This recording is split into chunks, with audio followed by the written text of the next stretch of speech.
Hello everyone, তোমরা সবাই কেমন আছেন? আশা করি তোমরা সবাই ভালো আছেন।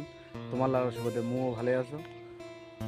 তো আজকে কিনা মোর লাইফের কিছু কথা শেয়ার করছে না তোমার সাথে। মোর নাম হচ্ছে হরিশঙ্কর রয়। মোর বাড়ি ধূপগুড়ি, জেলা জলপাইগুড়ি। আর মুই এলা আসো আলু বাড়িতে, আর আলু করছি। আলু করার পরে যে এই যে হুইল টানিছে, এই যে আলু বাড়ি আগলা টানেছে হুইল। তো ভাই, কৃষকের এত কষ্ট না, মানে কোয়া যায় না। আমরা কৃষক বসি, আমরা জানি একমাত্র কৃষকের মর্যাদা বা কতটা খাটুনি হয়।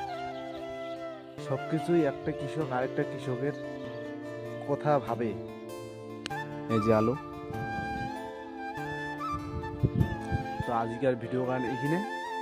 আশা করি তোমার সবাই সাবস্ক্রাইব করবেন, লাইক করবেন, আর অবশ্যই একটু, এটা আমার ফার্স্ট ব্লগ, এটা আমি তোমাকে কয়া দাও। এইখানে আমার ফার্স্ট ব্লগ, কেমন হয়েছে না হয় কমেন্টত জানাবেন। আর আজই কিন্তু পুরো ঠান্ডা পড়ছে। তো চলো, আজ এর থেকে ব্লগটা শেষ। আর লাইক শেয়ার করবেন, অবশ্যই লাইক শেয়ার করবেন।